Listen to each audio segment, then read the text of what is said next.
Hello, this is Pastor Stephen Anderson with Faithful Word Baptist Church in Tempe, Arizona. Today we're going to talk about John chapter 1 verses 10 and 11 in the Greek New Testament. Now in English these verses say, He was in the world and the world was made by Him and the world knew Him not. He came unto His own and His own received Him not. Let's look at this in Greek. Endokosmo in keokosmos diaftu egeneto keokosmos afton uch egno. Ista idia ilthen kei idi afton u parelavon. Let's look at this word by word. The first verse is pretty simple. Endokosmo in the world was. In English this says He was in the world. But the Greek words here are just in the world was. We in English need a subject. That's why it says He was in the world. Of course, en, the preposition in, takes a dative case, which we see our telltale iota subscripts both on the word the and on the word world. Endokosmo, in the world. We're pronouncing toph with a D sound because it follows ni. So endokosmo in the world was, or He was in the world. Keokosmos, and the world. Diaftu, by Him. We've seen that phrase a few times already. Egeneto, was made or came into being. Past tense. Aorist, definite past. We're going to talk about that later in the lesson. Keokosmos, and the world. Afton means Him, and it's in the accusative case, so this is going to be the object of this phrase. Uk, egno, knew not. Uk, or of course, means not. Egno means knew, the past tense of know. In the dictionary, this word would be under ginosko, which ginosko means I know. It's almost the same as the Spanish word conozco, for those of you who speak Spanish. Ginosko, in the past definite, is egno. We're going to come back to that because I want to explain more about the aorist past in this lesson. But before we do, let's go on to verse 11 here. Is ta idia. Is is a preposition that we've already seen a few times in this passage. It usually means into or unto. It can also mean other things like for, etc. But here it means unto. Is ta idia. Unto His own. Now let's talk about this phrase, these words ta idia. We have an English word idiom, which is I-D-I-O-M. And an idiom is something that people say in a certain language that doesn't really translate well into other languages. It's idiomatic. It's an expression that people use. For example, if I said, it's raining cats and dogs outside, that's an idiom in American English. But if I were to translate that into German literally, or translate that into Spanish literally, people wouldn't understand what I was saying because they don't have that idiom or that expression. So you can think of an idiom as a certain group of people's own way of speaking. They have their own way of speaking. They use certain idioms. That might help you remember the Greek word here. We see it in two forms here. Both are plural. One of them is neuter and one of them is masculine. Ta idia is the neuter plural, and idi is the masculine plural. So it means the one's own. All right, so basically unto His own. Ta idia. So it's saying unto His own. Is ta idia. Ilthen, and of course we know that ilthen is came. Again, aorist definite past. It's the past tense of erchome. Then it says here, ke idi, and His own. Afton, Him. Notice same word here and here. U, not, or did not. Parelavon, which means received. Now, there are a lot of aorist verbs in this passage. Let me just underline them for you quickly. This is an aorist, egeneto, and then this is an aorist, egno. This is aorist, ilthen, and this is aorist, parelavon. So let's talk a little bit about the aorist past tense in Greek. also known as the definite past. I like to call it the simple past because it's just the simple basic way of just saying that something happened. Okay, so let's talk a little bit about it. First of all, you'll notice that these aorist forms of verbs look dramatically different than their present tense forms. For example, we have egno here. That is the past tense of ginosko. Very different than ginosko. Here we have parelavon.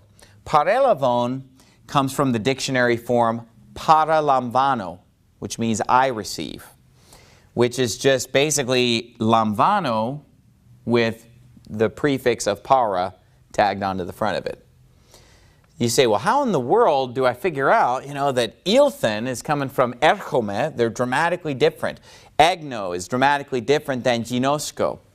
Well, a lot of times when you're looking up Greek words in a dictionary or a grammar book or whatever reference materials that you're using, you'll often find verbs listed with their principal parts, especially when they are irregular verbs. And you'll see a lot of times 6 principal parts for each verb, if it has all 6 parts. And those 6 principal parts will help you to be able to conjugate a verb in all different ways and to be able to get an idea of what that verb is going to look like in different forms. For example, if we took the verb lamvano, which means I receive, the first of the 6 principal parts is going to be the present, which is just the basic lamvano. The second is going to be the future, lipsome. The third is going to be elavon, which is the aorist past, or the definite past. So basically, if you find a verb and it's got the 6 principal parts listed, the third one is the one that you're going to want to look at to get an idea of the aorist past, or definite past. Then there are going to be 3 other principal parts, which is why I put these little dots here. But I don't want to go into those right now because we're trying to keep it simple and just focus on the definite past.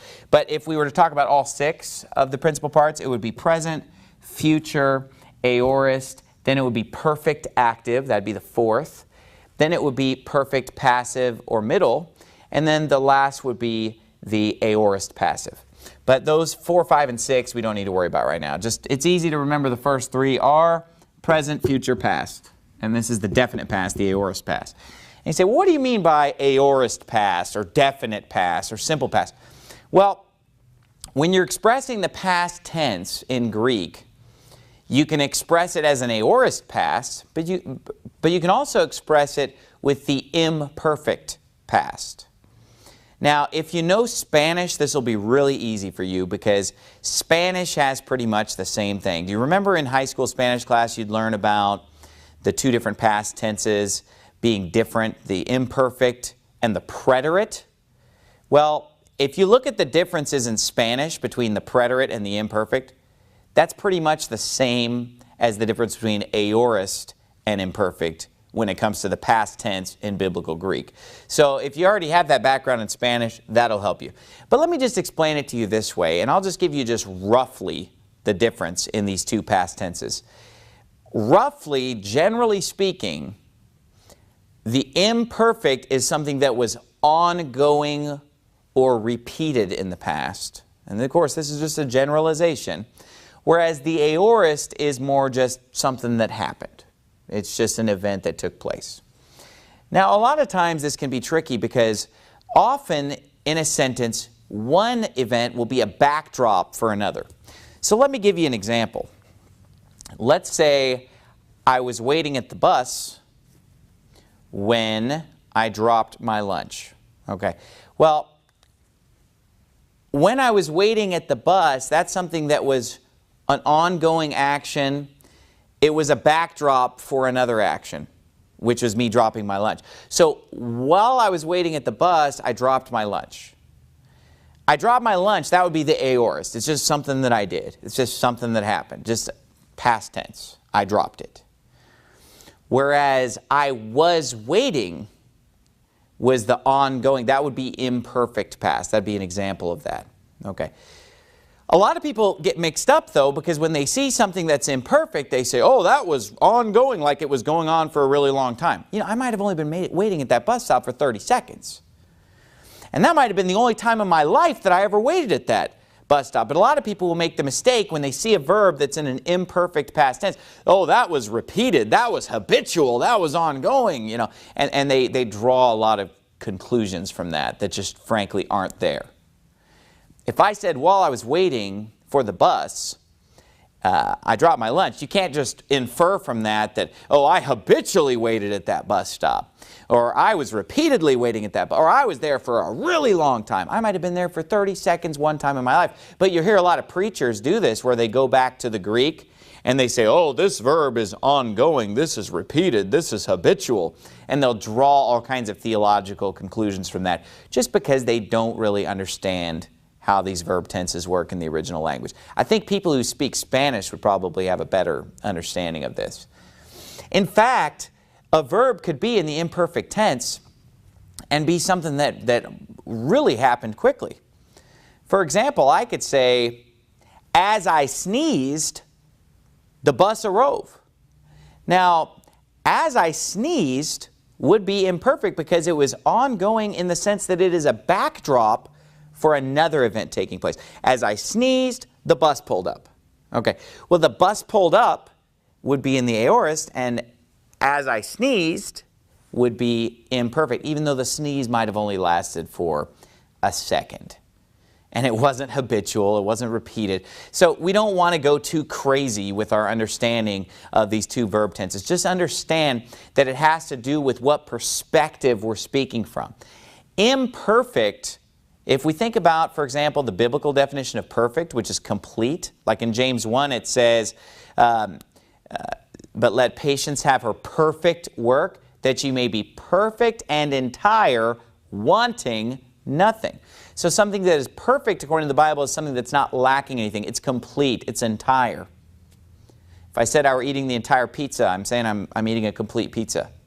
So the imperfect is something that is incomplete or not finished yet. That's why it's called imperfect. So if I said, as I sneezed, the bus pulled up, the sneeze was incomplete as the bus is pulling up. So that's why, from that perspective, I'm using an imperfect verb. I hope that makes sense to you. But just to generalize it, the imperfect is the ongoing, repeated, habitual. And the aorist is just a simple past, definite past, something that's completed, something that just happened, it's perfect, it's done, okay?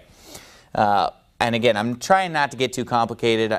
I'm simplifying things and generalizing things to help you to understand the concept here of an aorist versus an imperfect past tense. So one of the things that you'll notice about these aorist forms that we're looking at here, or the definite past forms, is that they often start with epsilon. And in fact, that epsilon is kind of tagged on to a verb where it normally wouldn't be. For example, ginome becomes egeneto, and it gets this epsilon. And then we've got ginosko, gets this epsilon tagged on, egno. Now, it might be a little harder to see on this verb, but really the exact same thing is going on with parelavon because of the fact that this is a compound word. It comes from paralamvano. So that prefix para is tagged on to this verb lamvano, I receive. And if we go to the principal parts of lamvano, we go to the third one, which is our definite past or aorist, look what it is, elavon. And right here, what do we see within this word? Elavon. So basically the para has just been shortened to basically par. So instead of being para lamvano becoming para elavon, that's a mouthful, so it just becomes parelavon. So just if you cover up the par, you have elavon, which is the third principal part of lamvano. So again, we see the telltale epsilon being added onto the front of the word. So we've got here egeneto, egno, elavon. And it follows that same pattern. Now, sometimes what you'll see tagged on to the front of one of these aorist paths, or sometimes the initial letters of the word, if they're vowels, will morph into this, is the eta. So here it starts with eta instead. Ilthen, okay? Erchome becomes in the aorist definite past, ilthen, okay? But what you're going to see most is the epsilon. So just be aware of that telltale epsilon being tagged on the front.